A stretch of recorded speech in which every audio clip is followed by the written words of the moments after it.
Isaías 6, de 1 a 8, diz assim: No ano da morte do rei Uzias, eu vi o Senhor assentado sobre um alto e sublime trono, e as abas de suas vestes enchiam o templo. Serafins estavam por cima dele.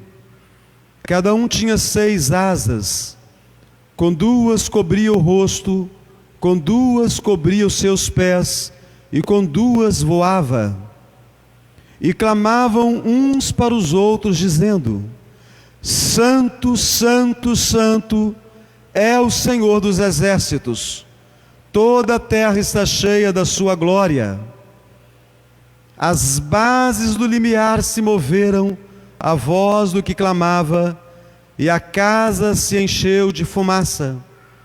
Então disse eu: Ai de mim, estou perdido, porque sou homem de lábios impuros, habito no meio de um povo de impuros lábios, e os meus olhos viram o Rei, o Senhor dos exércitos. Então um dos serafins voou para mim, trazendo na mão uma brasa viva que tirara do altar com uma tenaz. Com a brasa tocou a minha boca e disse: Eis que ela tocou os teus lábios, a tua iniquidade foi tirada e perdoado o teu pecado. Depois disto, ouvi a voz do Senhor que dizia: A quem enviarei? Quem há de ir por nós? Disse eu: Eis-me aqui, envia-me a mim. Vamos orar, irmãos. Bondoso Deus, aplica a tua palavra santa à nossa mente, coração, alma, ao nosso ser, neste momento. Que sejamos edificados por meio dessa palavra, despertados no comprometimento contigo. Ó Deus bendito, assim oramos, no santo nome do Senhor Jesus. Amém. Meus irmãos queridos, alguns temas há que não causam mais impacto em ninguém. Se eu virar para o diácono Edirlei e disser para ele o seguinte: Edirlei, vamos falar sobre crise, ele não vai ficar assustado, porque a crise faz parte da vida dele. Na verdade, meus irmãos, falar sobre crise é falar sobre algo que afeta as pessoas do mundo todo. Eu e você possivelmente estamos vivenciando algum tipo de crise pessoal. É claro que todos nós vivenciamos uma crise nacional, vivenciamos uma crise de valores, vivenciamos uma crise moral, mas individualmente nós temos os nossos conflitos, temos as nossas dificuldades. E sempre quando tratamos de temas assim, algumas perguntas são basilares, são base para nós desenvolvermos esse tema. Pergunta simples: o que é crise? O que acontece na crise? Onde acontece a crise? Porque temos vivido tempos de crise. Como vencer a crise? Essas são perguntas comuns. Nós buscamos respostas para essas questões, porque o Paulo, ele não ama a crise. A crise é um incidente. A crise é uma companheira ingrata na vida do Paulo. Nós não apreciamos crise em nossa vida. Todos nós gostaríamos de estar aqui no templo, ou aqueles que estão em casa, dotados de paz plena, sem qualquer tipo de preocupação. Todos nós gostaríamos de colocar a cabeça sobre o travesseiro, tomados daquela certeza de que tudo está muito bem, tudo está muito tranquilo, não há com o que nos preocuparmos. Mas não é bem assim. Então vamos aqui introduzir essas perguntas iniciais. Perguntas para as quais nós nem sempre temos as respostas mais acertadas. Porque, na verdade, se nós tivéssemos as respostas para essas questões, nós não estaríamos numa crise, nós não passaríamos por crise. Então, o que é crise? Com certeza, todos nós sabemos que a crise, ela é um tempo de grande angústia, em que o corpo e a alma padecem. Então, o nosso querido irmão Hernani, no momento de crise, o seu corpo sofre tanto quanto a sua alma. Corpo e alma padecem. E quando isso acontece, a nossa mente fica confusa. E nós somos tomados de alguns sentimentos terríveis. Pânico, medo, tomam conta do nosso ser. E nem sempre nós respondemos corretamente às questões que nos cercam e que provocam em nós esses conflitos. Onde acontece a crise? De repente, identificando o local onde a crise acontece, eu terei como monitorar melhor esses conflitos. E então o Rogério vai passar a viver uma vida com menos angústia, vai passar a se encontrar mais vezes menos angustiado. Se souber onde se instala a crise, então ele vai passar longe dela. Mas, meus irmãos, a crise acontece na família. Dá para ficar longe da família? Por mais complicada que ela seja, é melhor ter uma família. Aqueles que não têm família sofrem muito. A crise, ela acontece no trabalho. Dá para ficar sem trabalhar? Nesses tempos que nós estamos passando, a crise acontece nos relacionamentos. É possível isolar-se.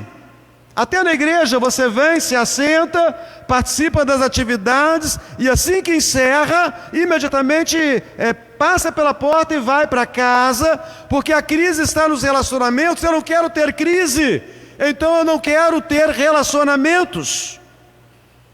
A crise também se apresenta na vida cristã. Vou deixar de ser crente? Vou parar de frequentar uma igreja? Tem gente que não deixa de ser crente, mas para de frequentar a igreja, ou uma igreja específica, porque pensa que dessa maneira não vai ter mais conflitos na sua vida. Ou seja, não existe uma área da vida que não possa ser alcançada por algum tipo de crise. Nesse momento, famílias estão lutando para manter-se em pé. De repente, a nossa própria família, nós olhamos uns para os outros e muitas coisas que acontecem conosco, ninguém fica sabendo. Muitos problemas, somente a nossa casa que sabe desses problemas. Nesse instante, famílias estão lutando para se manter em pé. Casais incompletos, pais infelizes, filhos carregados de amargura no coração e na alma. Famílias à beira do abismo. Nós falamos que a crise se apresenta também no trabalho. Profissionais estão lutando para se manter dentro de uma profissão. Isso por causa da crise econômica. Isso por causa da corrupção política que afeta os nossos empregos. Isso devido à decepção também na escolha da vocação. Muita gente trabalhando naquilo que não gosta. Mas é preciso colocar o pão dentro de casa todo dia. Então nós não temos alternativa. E muitos trabalham naquilo que não gostam. Gostariam de trabalhar naquilo em que são vocacionados. Falamos que a crise está nos relacionamentos. Então as pessoas estão lutando para desenvolver algum tipo de relacionamento. Nós não fomos feitos para sermos uma ilha. Nós não fomos criados para a solidão. Nós fomos feitos para a amizade. Nós fomos criados para termos relacionamentos afetivos. E muitas pessoas há que, devido às dificuldades da vida, devido a um temperamento difícil que possuem, não conseguem manter relacionamentos. E se são crentes, aí então não estão nada bem, porque não conseguem nem simpatizar com os próprios irmãos. E alguns então, o presbítero Ronaldo, tentam desenvolver, se eu não posso desenvolver simpatia por você, eu tento desenvolver empatia. Eu tento achar alguma coisa para que eu não desgoste totalmente de você. Então olhe para você, nós somos criados por Deus, imagem e semelhança de Deus. Então que esse conhecimento sustente o nosso relacionamento e ponto final. Então tem gente que vive assim. Mas se é crente, esse tipo de coisa traz um desgaste muito grande, uma insatisfação na alma, e contraria um dos 2 mandamentos ensinados por Jesus: amarás ao teu próximo como a ti mesmo. O problema, dona Maria Helena, é que tem muita gente que não se ama, e quem não ama a si mesmo vai amar o próximo? Vai amar aquele que é da família, vai amar alguém do ambiente de trabalho, vai amar alguém dos relacionamentos, vai amar alguém da própria igreja. A crise está presente também na vida cristã. Quantos crentes estão em crise espiritual? Estão dentro da igreja, mas com um pé, na verdade com os 2 pés totalmente fora da igreja. Gente até frequentando a igreja, mas não lê a Bíblia há muito tempo, a não ser os textos que são pedidos na escola dominical, no estudo bíblico ou no sermão da noite. Tem gente que não lê a Bíblia há bastante tempo. Tem gente que não vem numa reunião de oração uma vida e não tem motivo para isso. Tem gente que não participa de um estudo bíblico, não sabe nada de Bíblia, não tem tempo de estudar a Bíblia. Como que a vida com Deus, Paulo, vai estar bem? Como não ter crise espiritual? Não lê a Bíblia, não ora, não participa das atividades do culto. Depois que passar a pandemia, vai continuar vindo na igreja de quando em vez, de vez em quando, de quando em vez. Como que essa pessoa vai ficar bem espiritualmente? Não tem como ficar bem espiritualmente, não tem como não viver em crise. Então, crise na família, crise no relacionamento, crise no trabalho, crise na caminhada cristã até dentro da igreja. A questão, meu querido Denis, é o porquê da crise. E o tema dessa noite é um tema estranho. O inferno são os outros. Nós podíamos fazer aqui muitas indagações, e em todas elas, possivelmente, a Lesiane teria tendência para dizer que o porquê da crise dela é o outro. Porque nós somos assim. Alguém é culpado. Alguém tem que ser culpado. Nós não aceitamos a crise, nós não aceitamos o conflito, nós não aceitamos a angústia, Hernani. Alguém tem que ter culpa nisso, e não sou eu. Nós não somos os culpados, o culpado é o outro. E já que a convivência na família, já que a convivência no trabalho, já que a convivência com as pessoas, e até mesmo a convivência na igreja, expõe uma fraqueza nossa, então nós nos tornamos adeptos desta frase tão famosa do filósofo Jean-Paul Sartre: o inferno são os outros. Mas o inferno realmente são os outros? E se são os outros, que outros são esses? Então, meus irmãos, trabalhando um pouco ainda, antes de olharmos aqui algumas questões do texto, vamos olhar para as Escrituras e vamos perceber se, semelhante a nós, personagens das Escrituras também entendiam que o inferno era o outro. Quando nós olhamos para os primeiros pais, Adão Adão foi confrontado por Deus. Será porventura que existe alguém que não seja confrontado por Deus? Será, Luana, que você nunca, minha filha, foi confrontada por Deus? Será que existe alguém que possa dizer, não, eu nunca fui confrontado por Deus? Então você não é filho de Deus. Não faz sentido. Porque Deus ama os seus filhos e como bom pai, Ele confronta, Ele corrige, Ele disciplina, Ele puxa a orelha, Ele aperta o cerco na vida daqueles que Ele tem chamado eternamente, tão somente pela sua graça, tão somente pelo seu favor. Adão foi confrontado por Deus e ele tinha resposta. E nós sabemos a resposta. A resposta foi: a mulher que tu me deste. A convivência com Eva expôs a fragilidade de Adão. Edilei, a fragilidade de Adão, sabe qual era? É que ele era frouxo. Deus o chamou para ser o líder da casa. Deus deu a ele uma ordem, mas ele era frouxo, ele não tinha liderança. Então a mulher dele fez o que achava deveria fazer. Onde não há liderança, todo mundo faz o que quer. É como nos tempos dos juízes, não havia juiz. Então cada um fazia o que achava mais certo.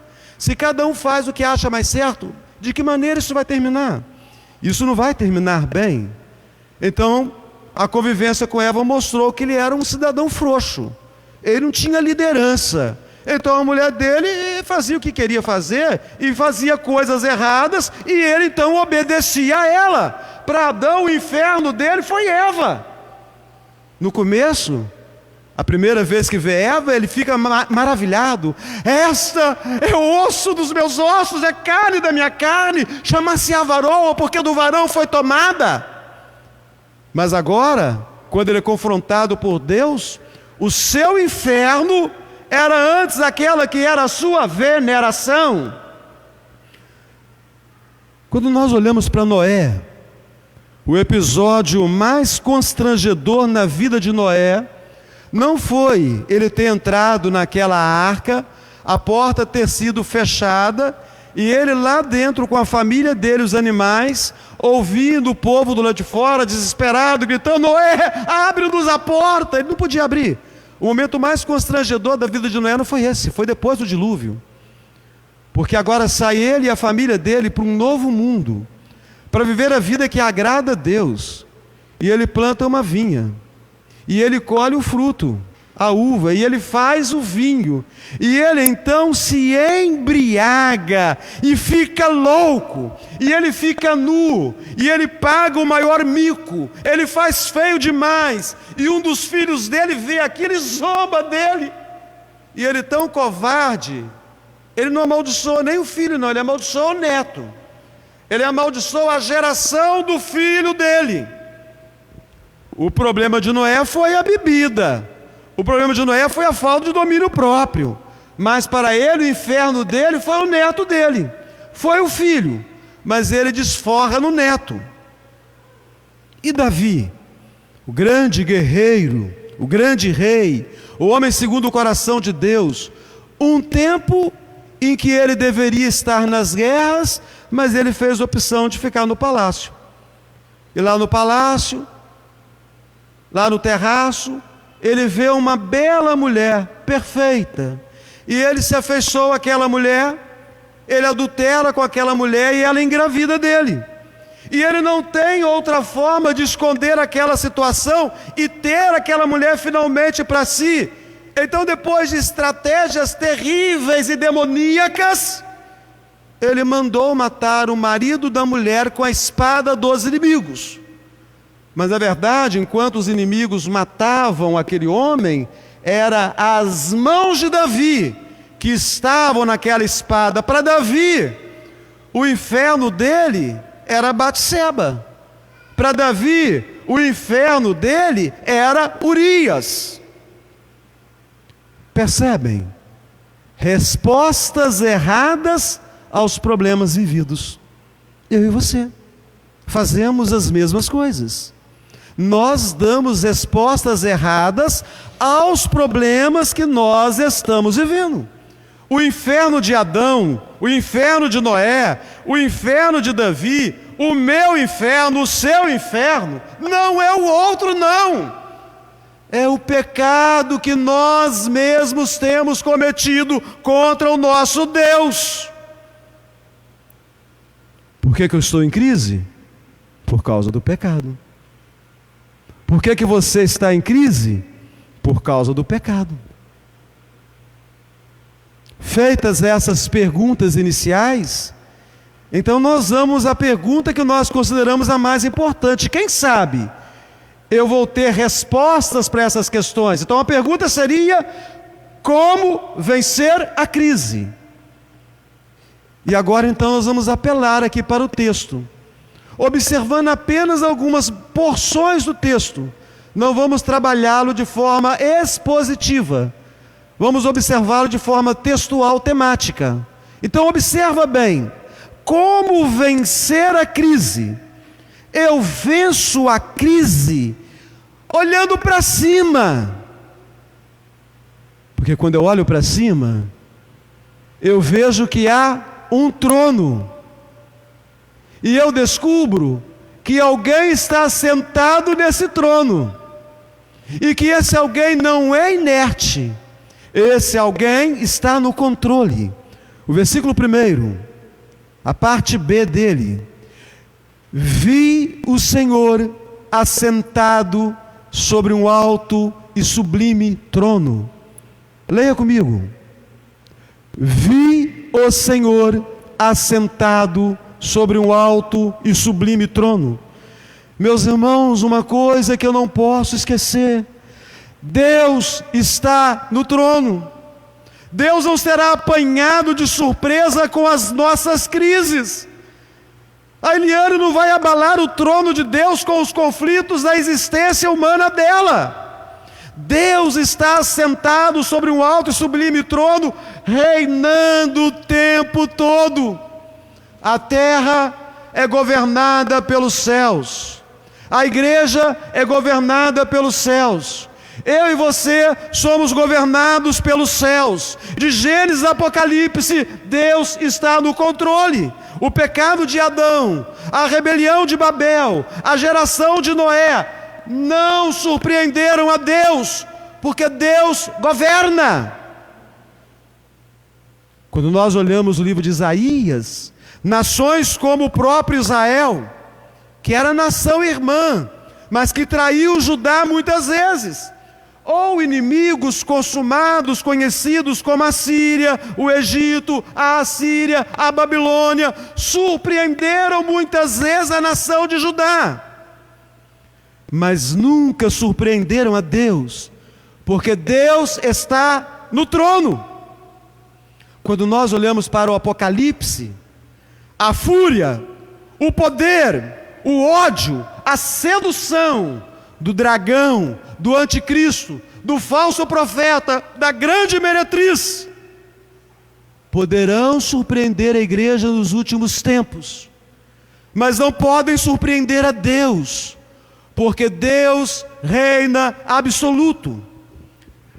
Meus irmãos, esta é a mensagem de Gênesis, essa é a mensagem de Isaías, essa é a mensagem de Apocalipse.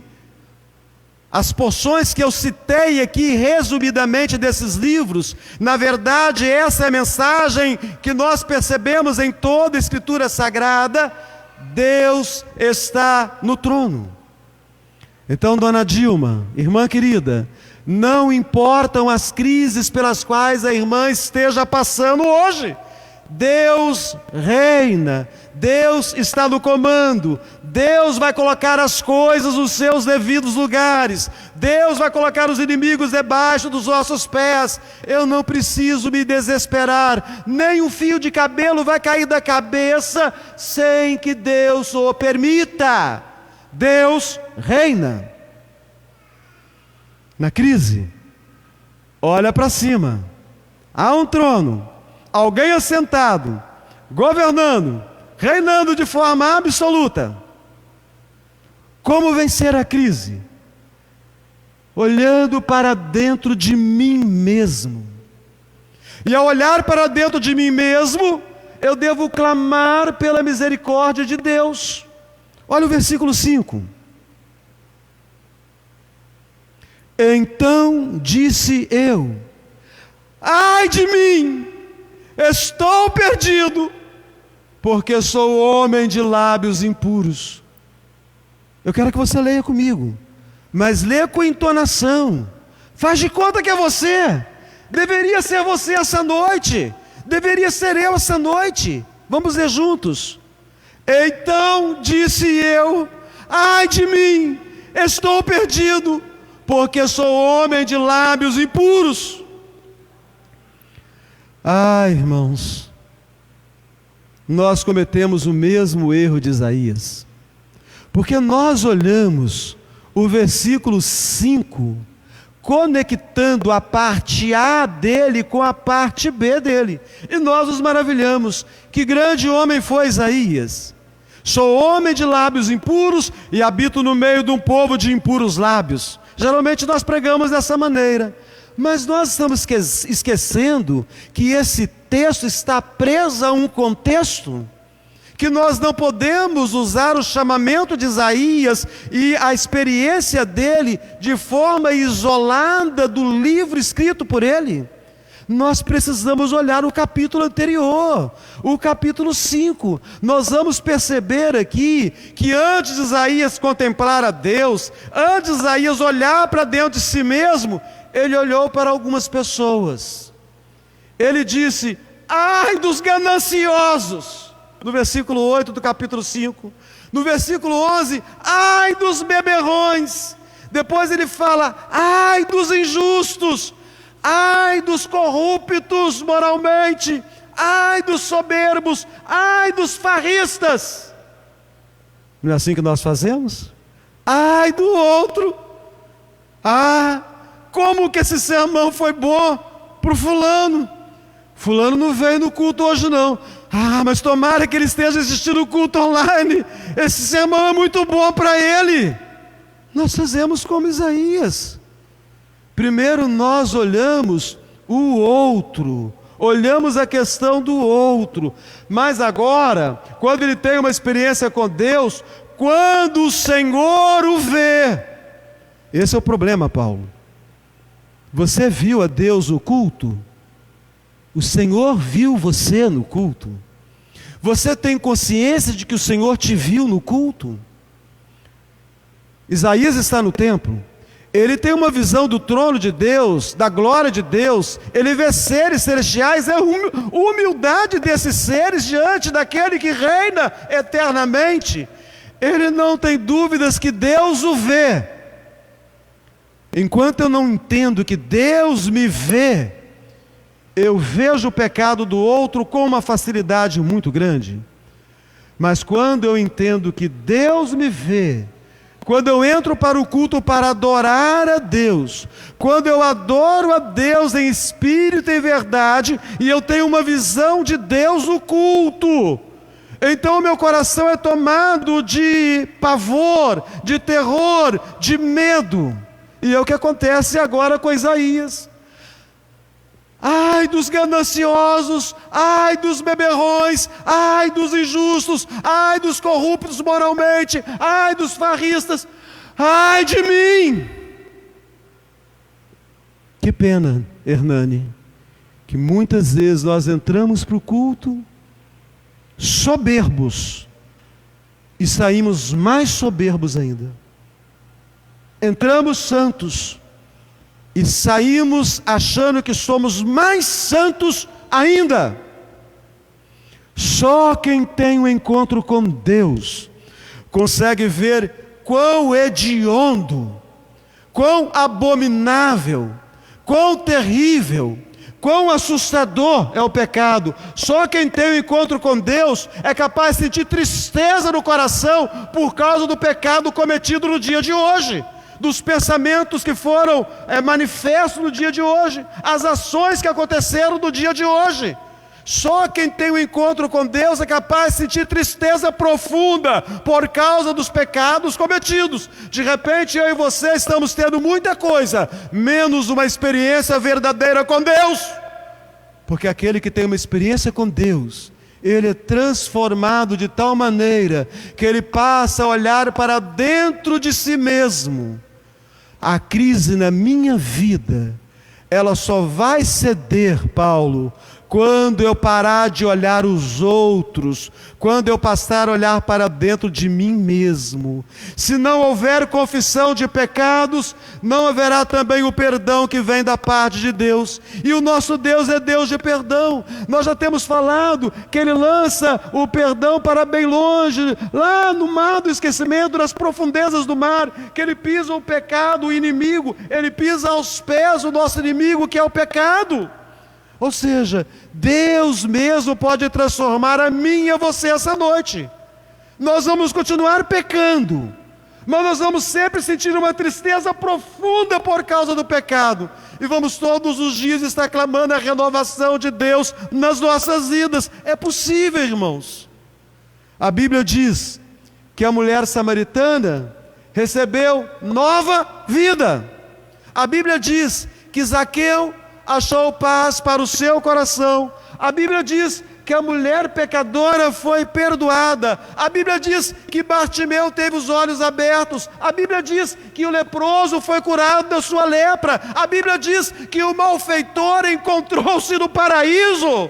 Se Cristo libertou aqueles irmãos e aquelas irmãs do passado, é claro que Ele vai libertar a mim e a você essa noite, se nós confessarmos os nossos pecados, se nós demonstrarmos pelo nosso pecado o mesmo sentimento que Isaías demonstrou, de verdadeiro pavor, de verdadeiro terror, de profunda tristeza.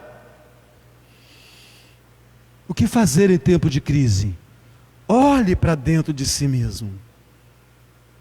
A crise que eu tenho é devido ao pecado ou pecados que eu cometo. Entenda isso. O inferno não são os outros. O inferno é o prazer ao pecado que nos faz sentir como que se Deus estivesse muito longe de nós. E por fim, como vencer a crise?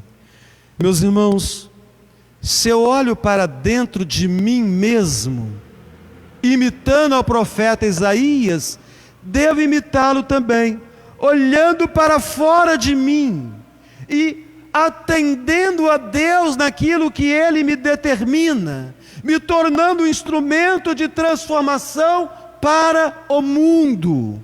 Olha o versículo 8. Depois disto, ouvi a voz do Senhor que dizia: a quem enviarei? Quem há de ir por nós? Disse eu: eis-me aqui, envia-me a mim. Vamos ler juntos, irmãos. Depois disto, ouvi a voz do Senhor que dizia: a quem enviarei? Quem há de ir por nós? Disse eu: eis-me aqui, envia-me a mim.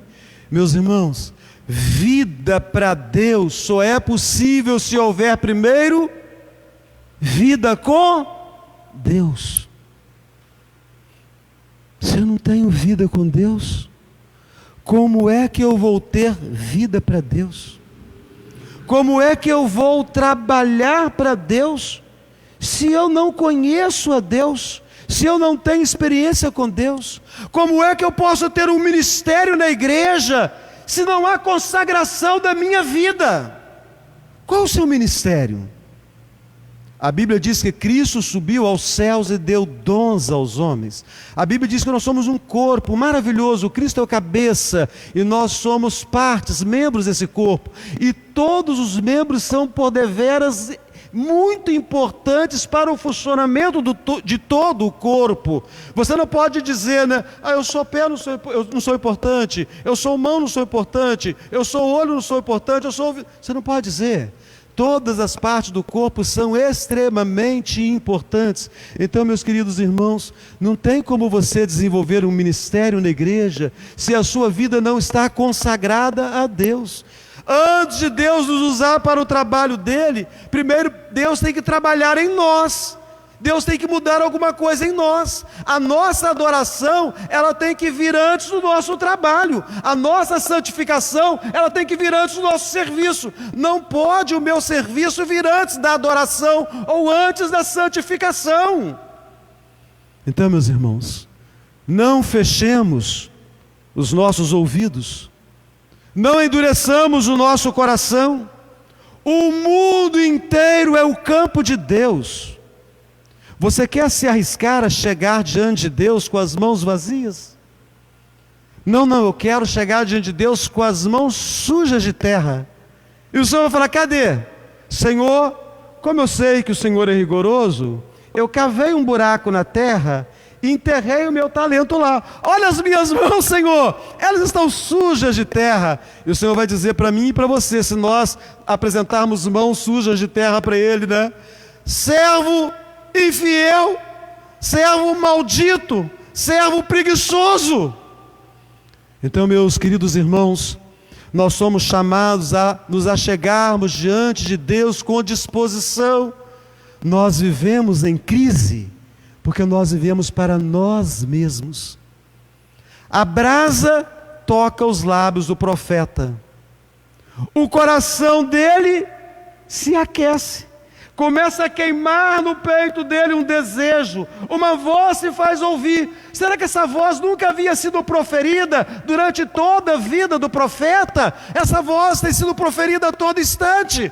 Mas enquanto os nossos lábios, enquanto a nossa vida não for tocada pelo fogo do Espírito de Deus, nós não vamos ouvir esta voz. A quem enviarei? Quem há de ir por nós? Então agora, com o peito aquecido, com o coração queimando, cheio do Espírito, ele pode se levantar, ele pode se dispor, ele pode atender.